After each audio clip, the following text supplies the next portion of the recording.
Oh, Rach, there's been two massively dramatic games. I watched both of the games sitting on the sofa, enjoying my weekend, nice glass of red, really like getting settled into my sofa, like the good old days, you know? And then all of a sudden, it was like two Hollywood blockbusters entered my evening. I quite like the Hollywood blockbuster analogy because it kind of feels like one of those movies you watch that you're like, this isn't, like, quality-wise, this wasn't a great movie, but, like, I really enjoyed it. Do you know that kind of way? Like, did I get my money's worth? Yes, I did. It wasn't Oscar-winning, right? It wasn't going to win any awards, but in terms of entertainment, it was incredibly entertainment and drama-filled. Let's talk first about the France game. France 1-1 with Germany, then Germany stealing the win 5-6 on penalties. France completely stunned by Germany after they'd played 100 minutes against 10 players. I think we all thought England-Sweden was going to win the award for the most chaotic game in the quarterfinals. And Germany said, hold my stein. Like, absolutely not. Like, I'm going to take that and I'm going to run with it with just the 10 players. Yeah, I think I wouldn't say had written Germany off, but I think based on the form of both teams and how both teams had played and gotten through their groups, people were giving France the edge, and they thought, finally, this is a France who can cause any team in this competition trouble. People were already seeing how dominant they were in the group stages. People were already talking about, France, Spain. France are the team that could maybe take something to Spain. Like, need to get there first. Like, France go to France, aren't they? Like, they have that je ne sais quoi, and I think that je ne sais quoi is not a good thing because I don't think France know what it is either. Like, there's just something that is missing in these big moments for France, and I feel like going down, the pressure was on them already, right? I think they were favourites going into the game. Probably didn't like that. Add to that, didn't like it. No, that's pressure, man. 13 minutes in, the other team goes down to 10. You have to win this game now. Like, there's just no two ways about it. And I just think that's the thing that's missing for France is the pressure. It's never a question of quality. Do you know what I mean? Like, have always been a stacked team, and in terms of quality, I've always feared the French because they're just always so stacked. Such a good team, quick football, lightning quick. But for me, I was also conscious that I didn't think they'd ever really put a comprehensive 90 minutes together in this tournament. There was no 90-minute game where you're like, they've completely dominated every aspect of this game, or they've come out fighting in super quick in that full 90 minutes. It's always been like they've had a bit of a dodgy half. And arguably, though, I think they did come out strong first game with England. I think that was probably like the most consistent. That trailed off a little bit, but still, I think fairly consistent. But like Rach, like you were saying there, I think it almost feels like a Norway-esque squad. You've got the quality there. You've got Gayora, you've got Karchui, you've got Katoto, you've got I can list off literally. Baltimore. Yeah, anyone in that squad is capable of putting this game to bed.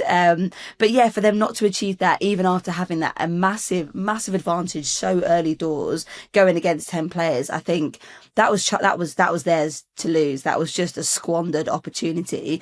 Let's talk a little bit about AKB, and obviously she's going to be interspersed throughout this entire section because of what she went on to then do.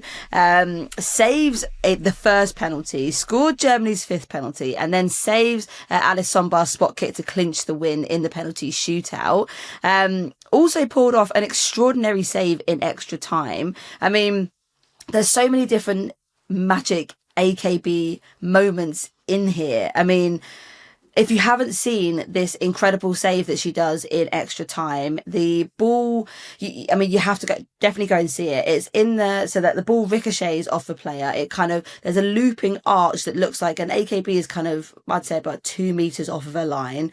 It loops over AKB. AKB is then like backpedaling back, manages to get a claw to it, palms it out and tips it round the corner. And honestly, I mean, that was a game-changing moment. Had that gone in, I think that would have been a France win. Germany knocks out of the competition and ta-ta, see you later. But that was probably like one of the most iconic saves that I've seen in the tournament. To be honest, I hadn't appreciated that was an injury time. I thought that it happened in regular time. I think I was down the wrong end for that, and I didn't even realise she'd saved it because I just thought, I mean, there's no way she would have got to that. So, like, she couldn't have saved that. I thought it came off the crossbar. And then I saw the replay back, and I've seen a number of photos. You talk about FOMO. I have serious FOMO from some of the photos that were captured of that goal, from the front, from the side, from the back, through the back of the net. I think it's one of those ones where you need to see, I think we've seen it a few times, it maybe saves or goals where you're like, I need to see another angle to fully wrap my head around how that's actually happened. because I just can't. How it's possible? Well, yeah, I mean, not only is she diving backwards, but to get enough strength in her glove, in her hand, to stop the trajectory of the ball, A, and push it forwards, B, because, you know, she's going backwards with the ball. Mm-hmm. So to be able to, like, not only get her hand back to it, but actually push it out and round the post. Yeah, I don't know. That's, I think once I saw that, I just thought, Germany are going to win this.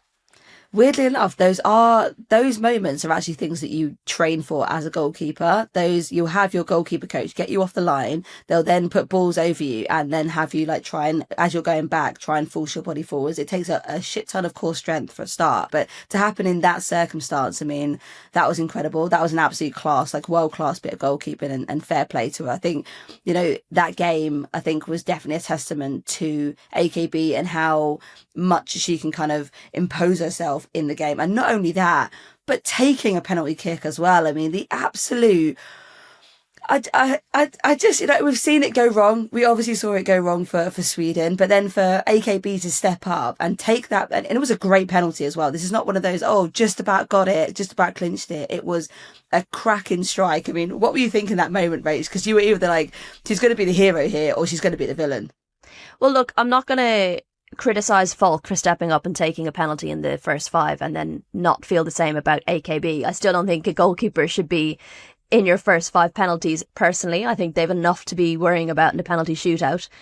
Well, interestingly, I think, like we said with Falk, I mean, it looked like the manager had kind of taken that decision for her, whereas with AKB, it kind of felt like she wanted that. That was like her, I mean, like she'd that's her volunteered character. For that willingly. That's her character, yeah. Main character energy, I think. And yeah, I do think she's a different beast in terms of her mindset. Very cool, calm and collected. You know, she was asked about that post-match and she was like, I'm not emotional, I'm just out here living my dream kind of thing. So, you know, I think she's waited a long time to get her moment with the national team. And she absolutely stamped her mark on this team for the history books, I suppose. You know, they haven't won anything yet, but I think in terms of the way that she performed and the manner in which they won that match, she's absolutely going down in the history books, I think. But yeah, I'm still not a fan of it. And, you know, penalty shootout wise, there was some celebrations, but there weren't as many, do you know, that kind of way? And like, maybe it's because people kept scoring, I don't know. Or maybe there was less emotion because there was less misses, I don't know. But right at the end then, we got some really good explosions of emotion, particularly from AKB. You know, she saved the first penalty and she was giving it the big ones around her goal, which I always like I touched on before, I just would never have the balls to do that because I'm going to end up with egg on my face, but like, she's not worried about that, man. She's just like, yeah, what are you going to do? I feel like it's really nice to actually talk about a penalty shootout that went well, as in like the terms of like the quality of the penalties were amazing. Like it, I mean, Rach, what was it like kind of watching this compared to like what we'd previously seen against England, Sweden? Because that was obviously a nightmare shambles of a penalty shootout. This felt like quality. This was decent. But also I had no skin in the game. So like I hadn't just like agonised through 120 minutes thinking I can't believe England are going to go out at the quarterfinals. At least. Yeah. I hadn't massively enjoyed the game personally because I think if I'd sat and watched it on TV, it would have been brilliant. Great, you know, drama for the viewer. For someone covering it, for a photographer, didn't enjoy it at all. Very bitty, very broken up, you know, not great shot opportunities, perhaps as because of where my position was. I didn't want to see another fucking penalty, if I'm totally honest, Chloe. I said that to Sophie. After Nuskin missed hers, I said, I do not want to see another penalty. This better not go to penalties. And sure enough, it did. If I never see a penalty again in my life, it'll be too soon. But I need to work out how many penalties have actually taken place across the 17 in the quarterfinals. In the quarterfinals just the quarterfinals alone. And that's apparently only that's just the shootouts, or that's like all the penalties that have taken place in game time as well. All the penalties, because there would have been. Oh no, it must have just been from the last 2 games. Well, there was 14 in the England game. There was 1 in the Italy game. There was 2 in the Spain-Switzerland game. There was 2 in regular time yesterday, and then they took 12 penalties. So someone else do the maths. Oh my God, that must be at least 30 penalties just in games. this stage. That is wild. Yeah. And I think that is like a running theme though of this competition. Like it's almost become a running joke, like the penalties and like also like how many great penalty takers and strikers, like heroic, historic strikers have missed penalties. Like you've got Nuskin there, you've got Ada Hegerberg, you've got Alexi Mariona Putellas, Caldente. you've got Mariona Caldente, you've got Lauren James, you've got like all these like massive names that you would bet your house on to score a penalty, just not doing it. And you've got to give credit to the goalkeepers. Some of them have been incredible saves, but some of them have just been crap penalties or just misses. Yeah. And to think just people like say we need smaller goals. I mean, we can't fucking hit penalties in the regular size goals. What do we need smaller goals for? And that's been a narrative that's come out of these very angry men who insist on watching things they don't enjoy and then insist on engaging with things on social media that they don't enjoy, which I'm cool with. I think they're the unsung heroes of this tournament because you add to the viewership figures. Thank you very much. You add to our engagement numbers. Thank you very much. It's all positive. The more you engage with us, the more you see. So hats off to you, unsung heroes. But, you know, I do think, I can't remember, it was one of the journalists in our WhatsApp group, maybe Carrie, but saying that there's a mentality side around it. And when one person misses and one surprise person misses, maybe like your Ada Hegerbergs, you think, wow, God, okay, Ada Hegerberg has missed one on a big stage. And suddenly missing penalties is something players start to think about. And it seems like it's almost like it catches on. Do you know that kind of way? There's almost more pressure when you're now you have to go up and take a penalty. Are you going to miss it? Because all these people have missed it. Like, are you going to miss it? And suddenly they're kind of like way more in their heads about it. Let's get stuck in then to a little bit of the game. So I know we've talked about the big key moments, we've talked about AKB, we've talked about the shootout and how heroic those moments were. But let's talk first and foremost, because it kind of set the tone of the game, that red card given to Catherine Hendrick in the 13th minute. She was seen pulling Mbok's hair in the penalty area. I initially hadn't even caught it. I was still following the trajectory of the ball, so I couldn't understand why the game was being pulled back. Lo and behold, obviously then there's so many replays of what actually happened, and then VAR, like, credit to it, like, brought up this, you know, horrific incident to have happened to a player so early doors. I mean, it was such an unnecessary thing to do and so violent. Violent and blatant. And I think the only option then for the referee was to red card her. And I think even then France should have been thinking, well, this is a massive opportunity. We have a massive advantage here. Let's go. But Rach, I mean, what did you think when you kind of saw that? Because I think that's probably the worst red card that we've seen all tournament. Absolutely. What was she thinking? Like, it was off the ball.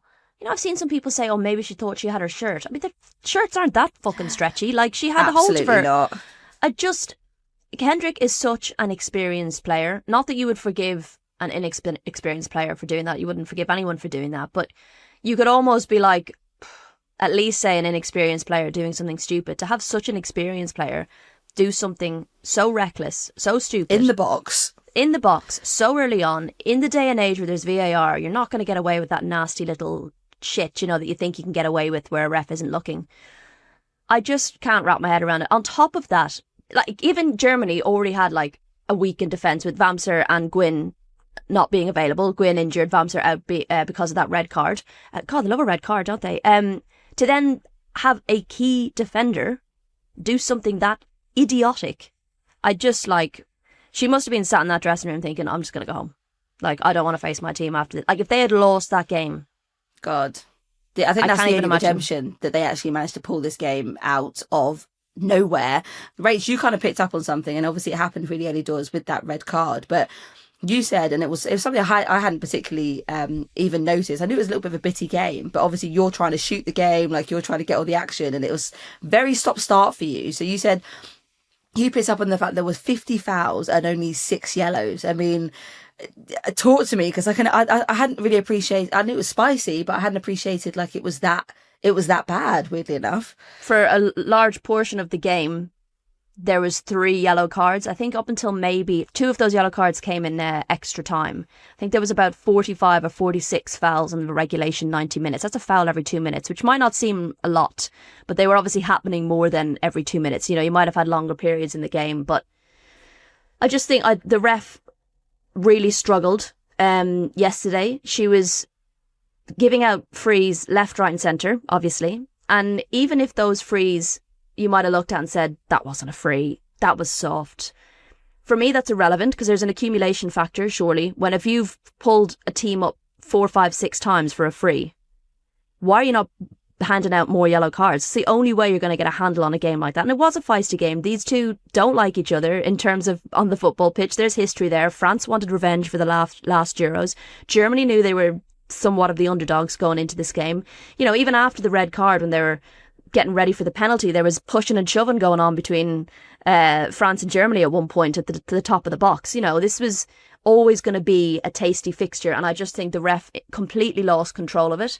And for 50 fouls to happen in a game, I just think is unacceptable, because if you're not booking players and trying to clamp down on that, you could end up with players getting serious injuries. And, you know, there were players, I think one of the Germany players was on crutches after the game. One of their defenders, I believe, shocker. I think it was Linder who was on crutches potentially. You know, I just think it could have been, I just think part of your job is to manage the emotions of a game like that, and you can do that. I mean, you tell me as a player, Chloe, but when you're in a feisty game and a ref books a couple of players early on, you're going to think, okay, I need to rein this in a little bit now. I'm on a yellow card. I can't afford to make another silly, rash challenge. And there just wasn't that happening. And it just, it really irked me, I thought, because it player welfare perspective, and also just from a shit game, bitty, stop, start. Everything was a free, it seemed. And I think at points it leaned more towards France getting more frees than necessary. You know, shoulder to shoulder challenges were free kicks. It was, it just got a bit silly, to be honest. Well, if it wasn't the fouls that were taking place, it was also the stop-starts caused by the VAR.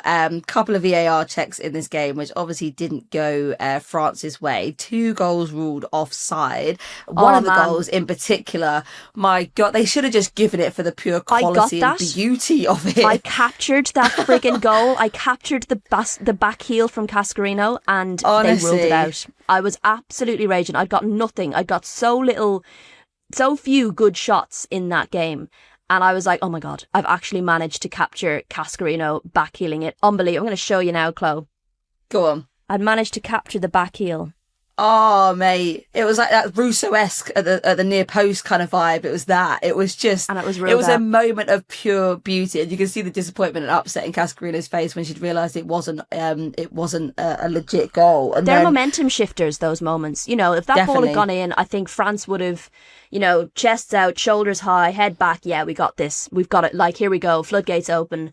And I just felt like, you know, when Nuskin got the equaliser, that header, they were kind of like, oh God, you could just see them shrink into themselves a little bit when the goals started being disallowed. You could just almost see them getting in their own heads thinking, oh my God, this is not going to go our way. Even though it felt like they were absolutely hammering Germany's box. In terms of actually creating clear-cut opportunities, I think they did struggle. I think even when Baltimore came on, she definitely spiced the game up a little bit, but even then it didn't feel... I didn't have confidence that they were going to get this game back and it was going to be theirs, despite obviously the advantage that they did have. I mean, surely, Rach, this has got to be seen as a failure. I mean, France reached the semi-finals in Euro 2022, having not got past the quarterfinals before, and then this time falling again at the quarterfinal stage. I mean, this isn't great for a team that I suppose has this much quality. Obviously, I think questions are going to be asked with the French manager about, you know, couple of like the OGs. Yeah, a couple of the OGs were obviously left out of the squad this year. And obviously, you know, had things gone to plan, had they made the semi-finals, then they're going, oh, it's a stroke of genius. It's absolutely amazing. He's given these young players a chance and look what they've done. It's a refreshed, revamped France. And then as soon as like there's a moment of failure that creeps in, it's like, well, you know, if the OGs had been here, they would have probably swept this game up. They had the experience. They would have been able to put this game to bed. They would have known of these moments. So it's kind of that you can never win. No, well, you live by the sword, you die by the sword. You make these big decisions and you tell people this is the right thing to do, and it's insanity if you keep doing the same thing and expecting different results. You're going to say shit like that, you're going to have to back it up now. You've been knocked out. It's another, yes, I think a failure for France. They looked so good in this tournament. They had the opportunity to win that game and should have won that game. They bottled it. And I think I saw a stat. I think it's like of the 9 major tournaments, they've only gotten past the quarterfinals once in the last 9 major tournaments. And I just think, like, you'd have thought that experience of playing Germany in a semi-final, I appreciate they lost, but I just think that that would have been enough to draw on. But again, I do think it's got to be a mentality thing. It's got to be like being the favourites coming into it and then having them go down a player. And a lot of people are saying, you know, it's easier when you're down to 10, like you can be really focused on defending and it can really galvanise you. It didn't fucking work for Germany against Sweden, did it? They lost 4-1. Do you know what I mean? So this idea, like, that it's as simple as you just defend better. Like, Germany, hats off to them. Gutsy, resolute, like, determined. Absolutely dogged, grit, grinded it out. Everybody running for each other, like, absolutely maxed themselves out. I thought Julie Brand and Hoffman, who, you know, many of us were surprised she started over Schuller up front. Granted, they didn't get a lot of service, but my God, when they did, they looked dangerous. They gave the French defence something to think about. And it didn't feel like France were 75% possession at times. You know, you really felt like Germany almost had the edge in the game in terms of their physicality and drive. And that's a huge testament to the German team. But this idea that it's simply because they went down to 10, we literally have recent proof of how they fell apart when that happened. And I think there's an element of Sweden being better at reacting in game, finding the problem areas for Germany and exploiting them, versus France, who just didn't seem to adapt at all to the fact that they had to face 10. And yeah, I mean, they're out again, which are just France gonna France. Well, this result now means obviously that Germany will be facing Spain on Wednesday night. Oh my God, they'll be licking their lips. I cannot wait for this fixture. Coming up after this, Spain break Swiss hearts.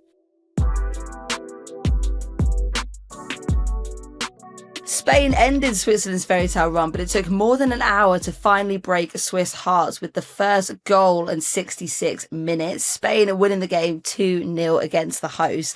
I've got to give a massive shout out to the Swiss fans. They were absolutely incredible. There was this gorgeous photo. There was like this gorgeous bridge and there's mountains in the background. It looks at first glance, do you know what? I'm a millennial. I'm in socials. I thought it was AI. I was like, a photo cannot look that beautiful. There's a bridge and it's full, absolutely jam-packed of Swiss fans, like red, just an army of red across this bridge. Looks like they're about to invade something. It was absolutely gorgeous. It was 25,000 fans who were part of the march. I mean, Rach, I hear that you had a little dilly-dally amongst them. Can you explain, please? Well, firstly, that bridge you're talking about, Bern has these two beautiful bridges. One is higher than the other. It's kind of at the edge of the town as you come out of it. And I think they were on the lower bridge. I'm not sure. They could have been on the higher one. But you've got this really old, it's not even that old in Switzerland, but it's kind of that old fashioned kind of Germany kind of style buildings up behind. And they're that light colour, sandstone kind of colour. So that pop of red with the blue of the water running underneath is just incredible. And yeah, there's a lovely kind of tree-lined wide street coming down outside the stadium. And that's where they came down. And I knew, like, I really wanted to try and capture just the enormity of the march and that sea of red, which is a difficult thing to do. I'm 5'4" on a good day.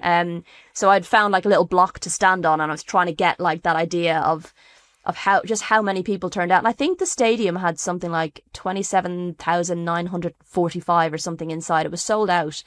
And there was a decent enough chunk of Spanish fans. So there's no way all 25,000 involved in the march were inside the stadium.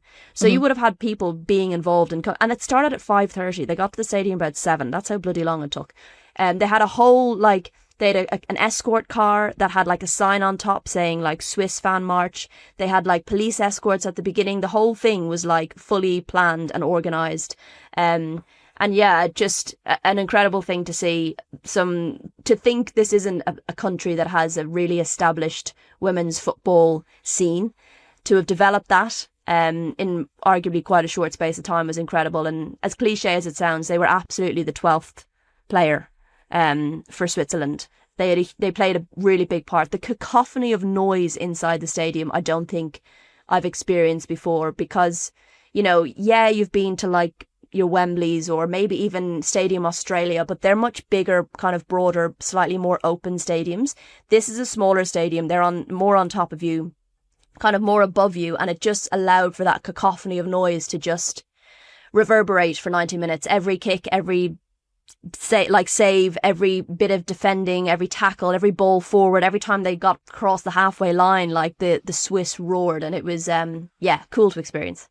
No, honestly, it felt. Obviously, I was watching it here on my sofa with a glass of red, but it was absolutely beautiful to kind of, I felt like I was almost part of the atmosphere, because you could feel the kind of energy reverberating from the TV, like watching it. Like every time, like you said, like one of the Swiss players, like even so much as touched the halfway line, there was just an explosion, and you could hear like how much encouragement there was. And I can't even imagine what that must feel like as a player, to kind of have that behind you, like pushing you forwards and wanting you to do well in the competition. I think every time we talked about one of the Switzerland games, we've always talked about like how incredible the fans have been through the group stages, and obviously them, you know, getting out of the group stages and into the quarterfinal. I think obviously slightly unfortunate maybe that they faced the world champions in the quarterfinals. Had it been another team, perhaps maybe it would have even been a semi-finals on the day. But yeah, it was a really like beautiful, I think it's been really beautiful to kind of watch their progression in the tournament and how much the country's kind of got behind it. We've had a couple of members of our social team out, and they've said exactly the same thing, that, you know, the atmosphere around the stadiums like has been a bit flat on other days, but when it's a Switzerland day, it's been absolutely like ramo. There's been like vibrancy and energy, and like, yeah, I think that's the beauty, I think, of having a tournament in a country where, yes, there's not always that big fan base, but my God, it could trigger something really special going forwards. And I think a really nice touch for Spain also after the game as well, with them, they've given the Swiss players a guard of honour as they left. That was lovely, which is a really like classy touch. So yeah, fair play to Spain. But we were talking and kind of joking a little bit on the pod before that this would have been the biggest upset of the tournament, but there's a couple of moments there where I thought, could this be possible? Obviously, there was a penalty given early doors, and then up steps Mariona Caldente. You're thinking, again, another, I bet my house on it moment. She misses the penalty. Spain hit the post 3 times, including an insane passage of play after Paredes hit the post, and Switzerland somehow managed to keep the ball out. It was like this, what do you call it? You know, the ping pong games, where not the ping pong games, but like, the crackers on the side, and it like keeps the whatever it is, one of those. It was like that, just ricocheting from like leg to post to corner to bar to person to like, it was just everywhere, but in the back of the net, thank God. But Rach, I mean, what did you make of that first half? Because obviously they're going into half time 0-0. That's an incredible result, an absolutely incredible result for a really resolute Swiss side, who also did have a couple of chances themselves.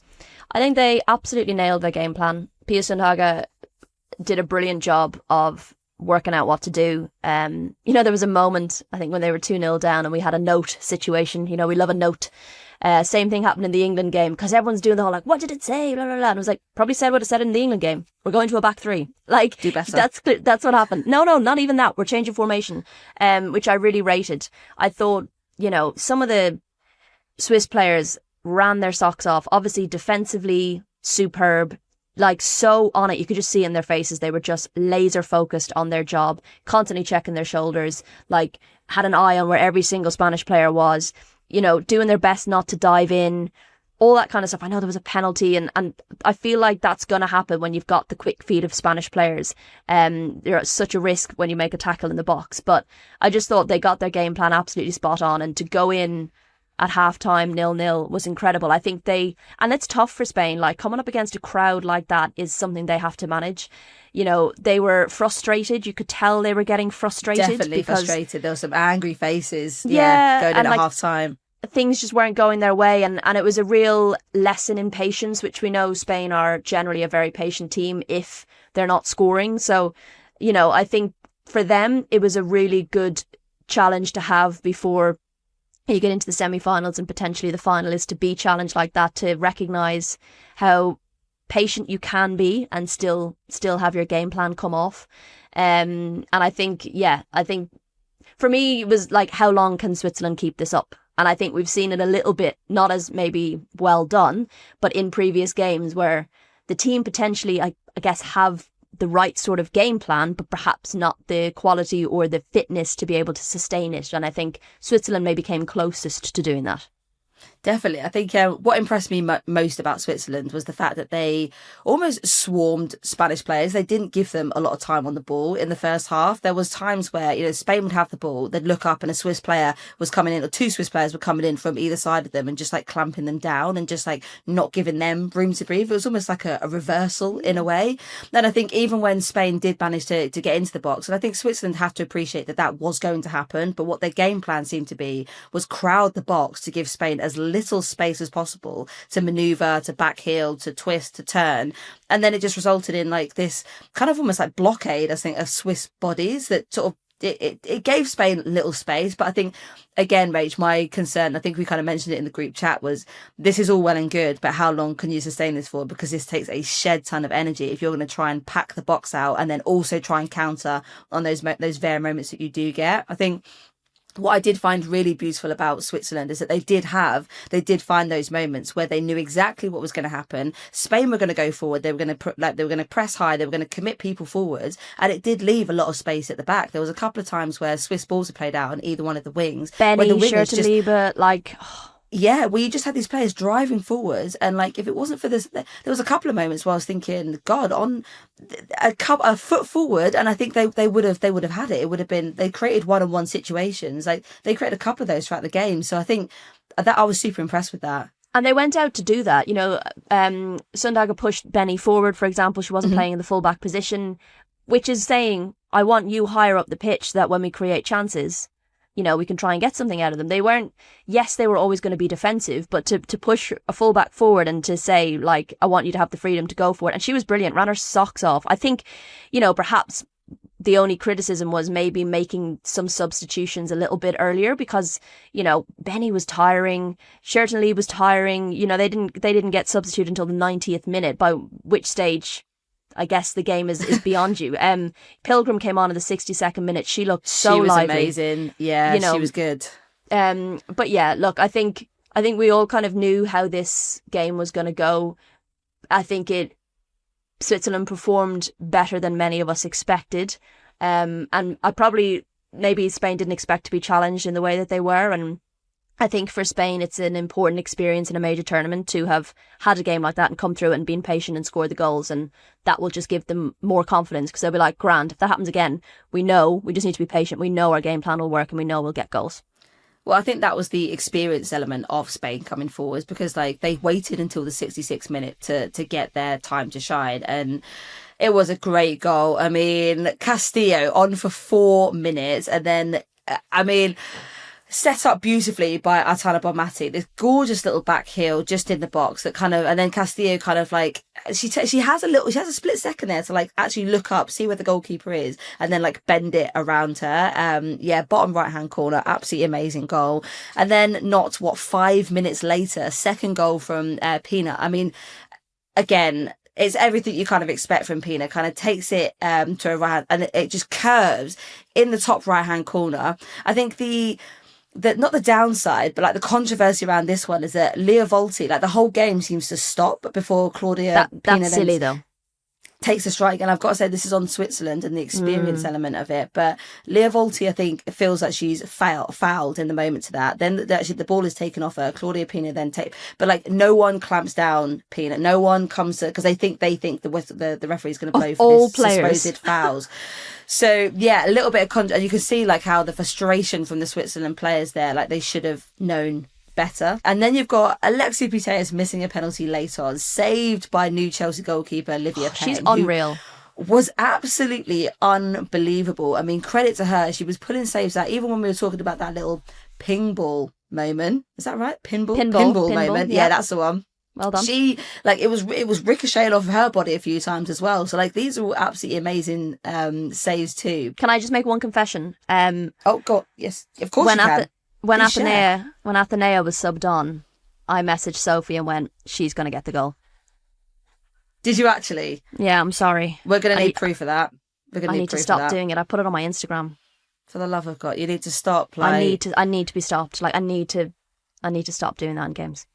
It's almost like the power that Scotty had previously to predict results has now been bestowed upon you. Yeah. And you're now kind of taking these moments in real game time and destroying everyone's hopes and Well, I did it with Michelle Adjumang. So that was oh, good. Yeah, that was nice. That was a good one.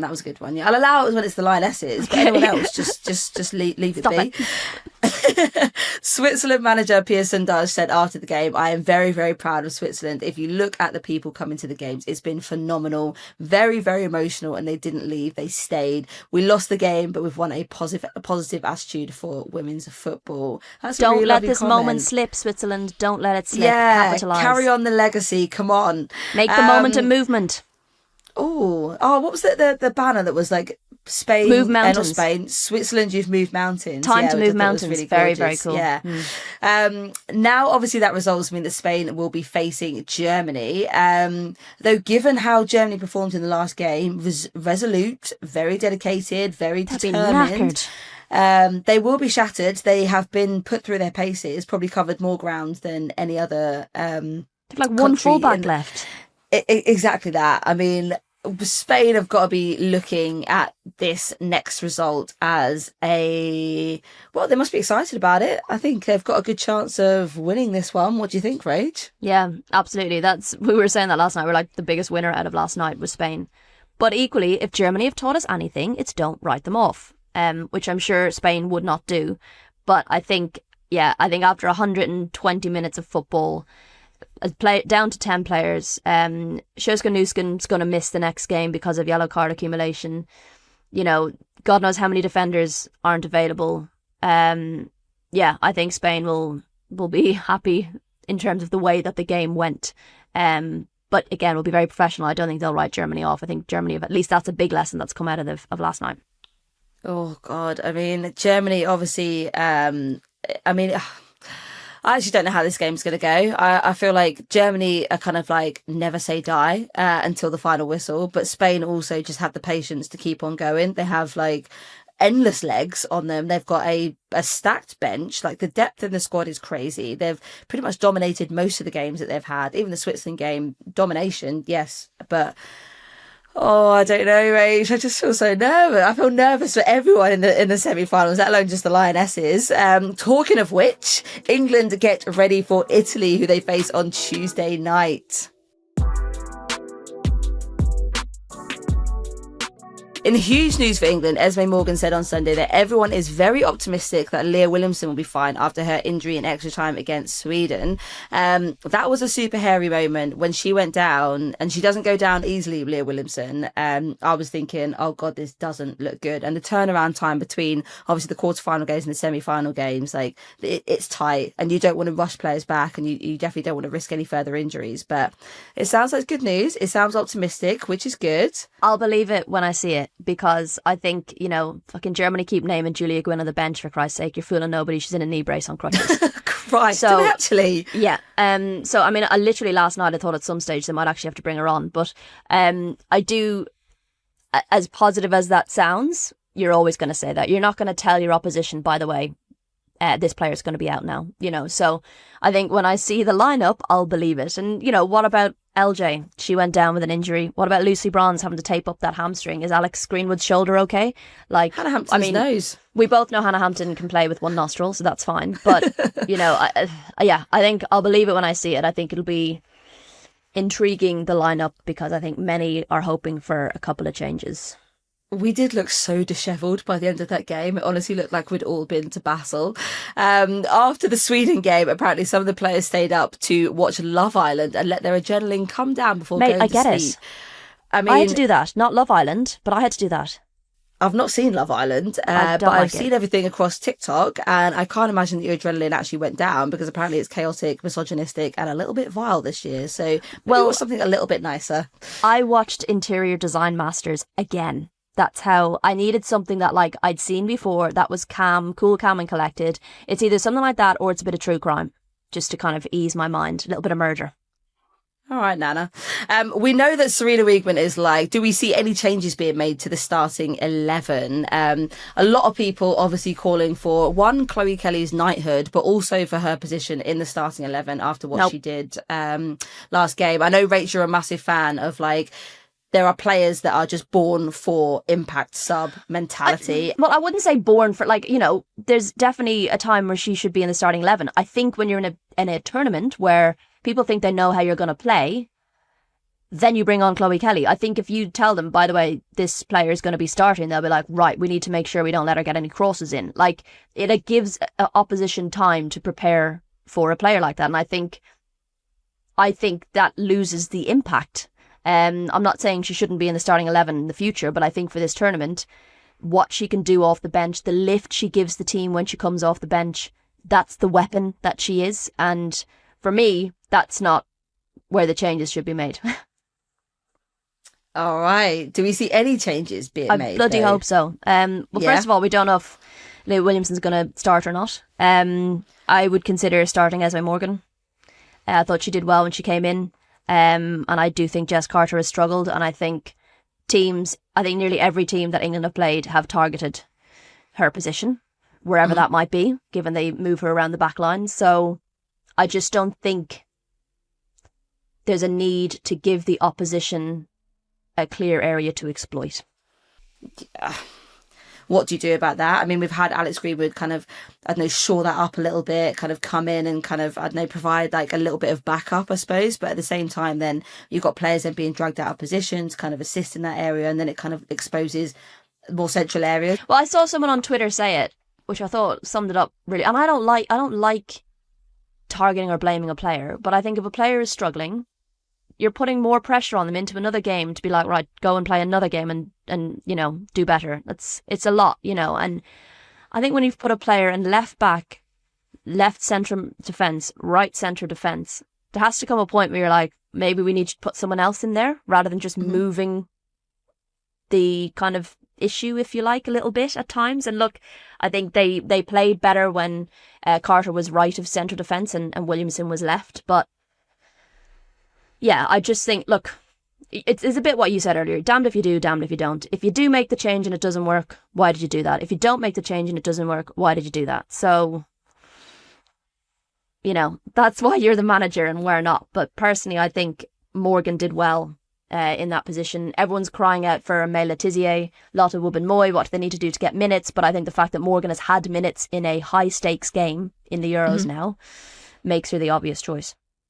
I don't also think that there's much change that needs to be made up front. I think that's an area that I've felt is probably one of our strengths. And I also do like that Chloe Kelly coming on, Beth Mead, having the option for Beth Mead to come on, and also like someone like Michelle Adjumang. I think, everyone wants to see her again. I think everyone was like, well, just get her into the starting 11. And I don't agree with that at all. No. I don't agree with that. But at the same time, like, I think as soon as you start to see her warming up, there is a new level of fear, I think, that gets into teams, and a new level of excitement that gets into fans. So I don't, as long as everyone is kind of fit enough to play, I don't think that we're going to see that much rotation, personally. I mean, why change something that kind don't of say it's working. Scraped a win? Is that how you want to get through?